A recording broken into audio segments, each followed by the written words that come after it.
it.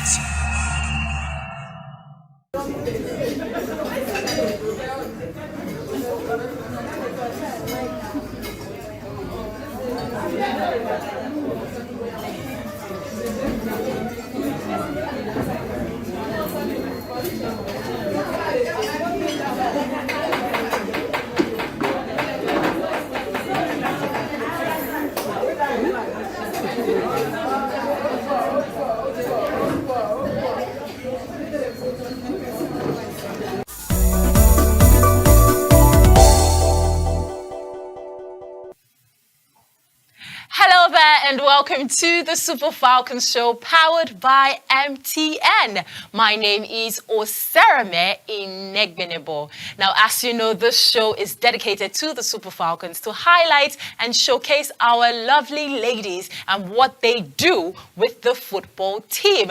Now, this episode, we have a lot of things to celebrate, from Rashida Tajibade winning the Golden Boot at the just concluded Women's Africa Cup of Nations to our very own Assistant Oshoala winning a record 5th title as the CAF Women's Player of the Year. But just before we offload all of this on today's episode, we take a quick break, and when we come back, it will be showtime.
You are still locked on to the Super Falcons Show. Now, today's episode is specially dedicated to our very own Asisat Oshoala, who clinched the CAF Women's Player of the Year award for a record 5th time, surpassing ex-Nigerian international Perpetua Okwocha. Now, this is not an easy feat, and just in case you miss Asisat receiving her award, here is a very, very short clip from the other night. Let's check it out.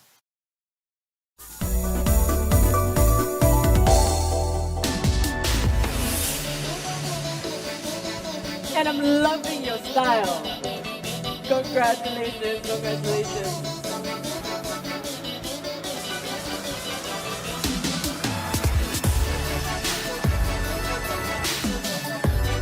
African Player of the Year in the women's category. Asisat Oshoala, can you please give us a little speech? Well done.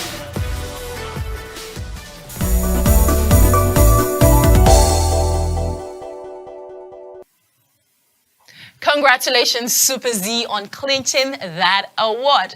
Now, remember to follow the conversation online at MTNNG on Instagram and Twitter. Facebook and YouTube is at MTN Nigeria. And of course, our very own personal handle, Super Falcons Show.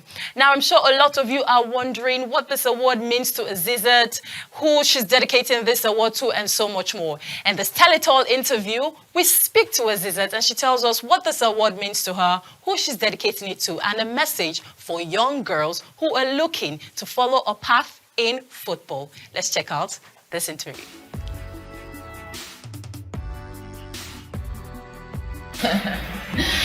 I was crazy. This was the first time that I actually feel differently winning the African Player of the Year, because I didn't believe I was gonna win, because it was kind of like tough with the last three. So it was a case of you can go to any of the nominees. So I think I got lucky this time.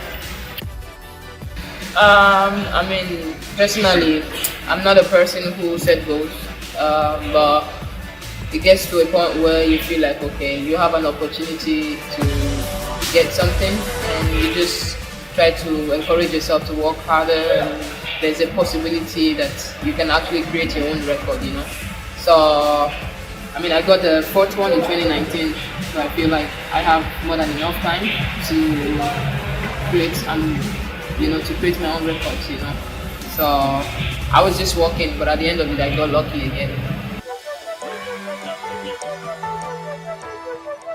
I mean, I think one thing about me is I love to play football, and I feel like football is more about entertainment. And I know that my job is to entertain people, and that's what I go out to do. And I know what brings excitement in football is scoring goals, showing skills, and all of that. So I just want to score goals because that's what I know how to do best. I want to score goals. I want to make the fans happy. I want to make people come to the stadium to enjoy the game, you know. So I had a top season. I got injured 2 months, another 10 weeks, and another one again, you know. But when I'm playing, I don't put all this in my head. I keep them behind me, and I'm like, okay, it's a new beginning again, and I just keep going.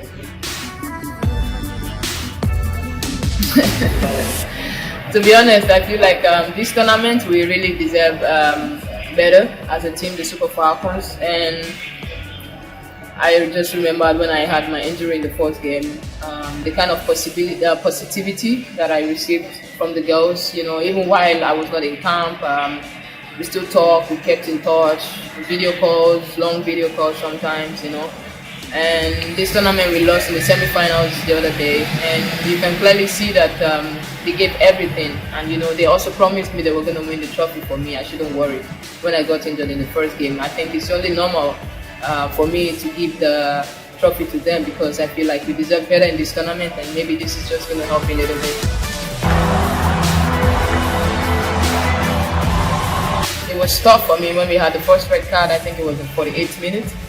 I knew it was not going to be that easy, you know.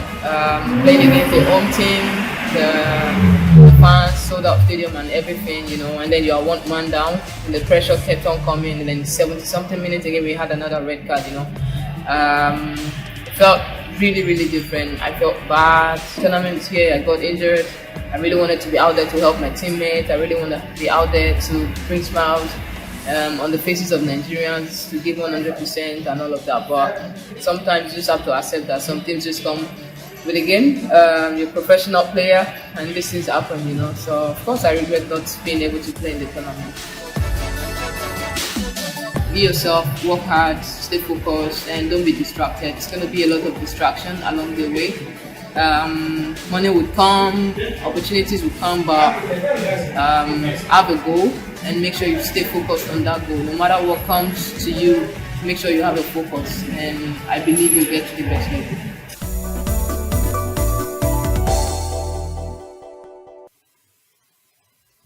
Well, don't you just love Asisat Oshoala? She is such an inspiration. Well, that's the much we can take on today's episode of the Super Falcons Show. Remember not to forget that the conversation continues online, and you can also win goodie bags courtesy MTN. Now, that's the much we can take on today's episode, and I will see you in the very next episode with, of course, exclusive videos from the Falcons camp. It's bye for now.